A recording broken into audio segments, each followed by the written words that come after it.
Bonjour à tous et bienvenue dans Digital Now, votre rendez-vous du digital avec Jean42, présenté par moi-même, Samuel Beldik.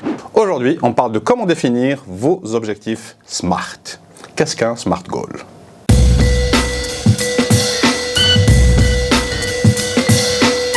Qu'est-ce qu'un SMART Goal? SMART est un acronyme en anglais, S pour spécifique, M pour mesurable, A pour atteignable, R pour relevant, donc pertinent, et T pour timely, donc défini dans le temps. Et c'est très important de définir un goal qui soit SMART parce que ça va vraiment vous aider à atteindre vos objectifs dans les stratégies que vous allez établir.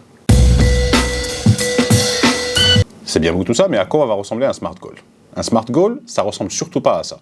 Je veux avoir plus de fans, je veux avoir plus d'engagement, je veux vendre plus. C'est ce qu'on appelle en anglais wishful thinking. Là, vous êtes en train de faire un souhait. Vous êtes en train de mettre une bouteille à la mer et espérer que quelque chose se passe. Un SMART Goal, ça va être super spécifique. Donc, je veux avoir plus de fans. C'est pas spécifique. Je veux avoir 5000 fans de plus. C'est spécifique. Je veux avoir 1 million de fans de plus. C'est spécifique. Je veux avoir 50% de plus d'engagement. C'est spécifique. Je veux avoir 500 nouveaux fans qui soient boulangers. C'est bien beau, mais il est impossible de savoir si quelqu'un est vraiment boulanger ou pas sur les réseaux sociaux, à part si vous les rencontrez ou vous avez vérifié sur place, sur le terrain, qu'ils le sont. Donc, quelque chose de mesurable, c'est que ce soit des hommes ou femmes entre tel ou tel âge, avec tel type de centre d'intérêt et qui utilisent tel type de technologie. Tout ça, c'est mesurable. Allez vérifier sur Facebook Ads ou bien sur Instagram ou bien sur n'importe quel autre réseau qui fasse de la publicité, la liste de tout ce que vous pouvez cibler en termes de centre d'intérêt ou de comportement ou autre. Donc, ça va vous donner une idée de ce que vous pouvez faire pour pouvoir mesurer derrière. Ensuite, il faudrait que cet objectif soit atteignable. Donc, si nous avons une progression, par exemple, où on gagne 100 fans par mois en moyenne, si vous me demandez d'avoir 10 000 fois pour le mois d'après, ça va être un peu compliqué parce qu'il va falloir faire soit multiplier par 10 nos efforts sans avoir aucune garantie que ça fonctionne, ou bien qu'on ait vraiment beaucoup plus de budget ou pas. Si avec les mêmes conditions, on veut multiplier par 10 nos résultats, en général, c'est pas atteignable. Des progressions de 15 à 20%, 25%, ça peut être faisable si on rajoute des efforts spécifiques par rapport à ça ou un budget pour pouvoir atteindre cet objectif. Bien sûr, il faudrait que cet objectif soit pertinent. Donc, est-ce que cet objectif est pertinent pour notre business? Si vous me dites que je veux avoir 10 000 fans de plus pour ma pizzeria, je vous dis why? Pourquoi est-ce que ce serait relevant? Pourquoi est-ce que ce serait pertinent? Ces fans-là ne vont pas forcément devenir des clients. Donc, si on revient à l'exemple de la pizzeria et que je sais qu'en moyenne, je dois avoir 100 clients par jour qui vont venir à la pizzeria ou commander directement sur des applications ou par téléphone, je sais que j'atteins en général 200 000 personnes pour pouvoir avoir ces commandes-là. Si j'atteins 300 000 personnes, mon taux de conversion, je le connais. Donc, je veux avoir plus de 10% de clients. Donc, je vais avoir au moins 10 à 40% de plus de personnes atteintes. Là, c'est pertinent. Il va falloir analyser ce que vous faites et comment fonctionnent ces réseaux sociaux et quels sont vos taux de conversion pour pouvoir trouver ces SMART Goals. Bien sûr, les objectifs doivent être définis dans le temps, sinon on va vraiment se perdre et on ne va pas savoir est-ce que nos efforts sont bons ou pas. Je veux avoir 20% de plus de fans, c'est bien joli, mais quand? D'ici 10 ans, ça va être super facile, mais d'ici demain, ça va être assez compliqué.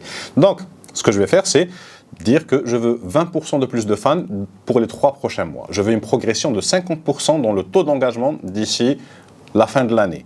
Voilà. Donc, je définis la date et je définis la date de début et la date de fin, donc la période qui est entre les deux. Et bien sûr, ce serait aussi très très bien de définir quels sont les moyens que je donne à la personne à qui je suis en train de donner cet objectif.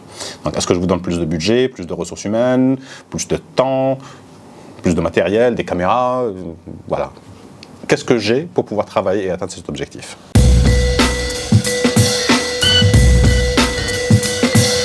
Maintenant que vous avez votre objectif SMART, maintenant on va voir comment calculer notre retour sur investissement grâce à cet objectif SMART. Les prérequis sont les suivants. 1. Avoir l'objectif SMART. 2. Savoir quels sont vos différents taux de conversion, donc combien de personnes atteintes et combien d'engagements j'ai, et combien d'engagements j'ai, combien de prospects ça me génère, et combien de prospects j'ai, et combien de clients ça me génère.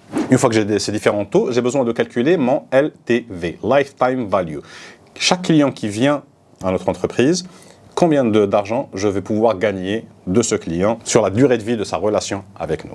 Donc, je fais en fait l'historique de tous les clients que j'ai et je vois quelle est la moyenne de temps qu'ils restent avec nous et combien d'argent on a facturé sur toute cette durée de vie. Si vous êtes dans le B2C et que vous ne pouvez pas calculer forcément votre fidélisation ou le temps que les gens restent fidèles à votre entreprise, parce que ce n'est pas vous qui vendez directement, dans le B2C, vous allez avoir des ventes de l'usine vers les grossistes qui s'appellent du sell-in, du grossiste jusqu'au magasin qui est le sell-through et du magasin jusqu'au consommateur final qui est le sell-out. Donc vous allez pouvoir mesurer votre sell-out parce que vous avez des gens sur le terrain qui vont faire du merchandising et vous ramenez ce genre de données. Et vous avez votre sale-in et vous faites justement la correspondance. Est-ce qu'il y a plus de demandes, moins de demandes? Est-ce que combien de stocks vous avez écoulé, etc.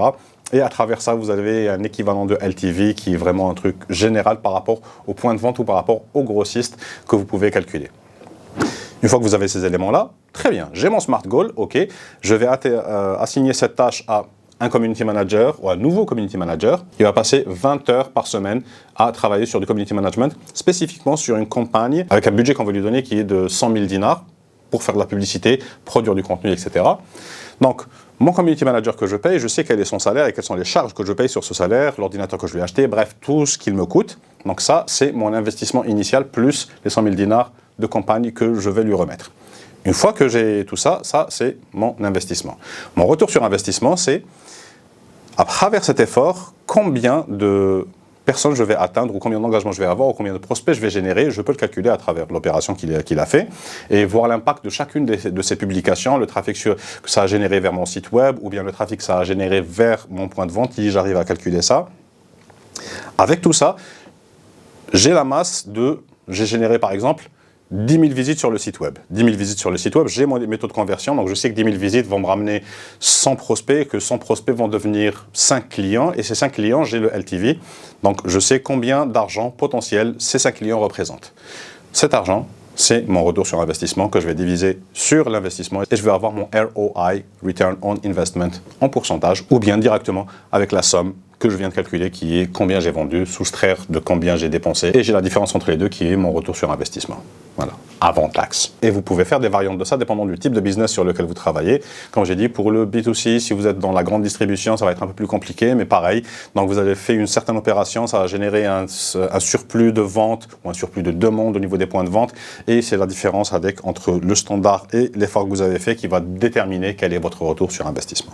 Voilà, j'espère que ça vous a plu. Si vous avez d'autres questions, laissez-les en commentaire. Abonnez-vous pour ne pas rater les prochaines vidéos. La prochaine, on va parler de comment sécuriser vos comptes sur Internet. Et n'oubliez pas de partager ça à des gens qui en ont besoin.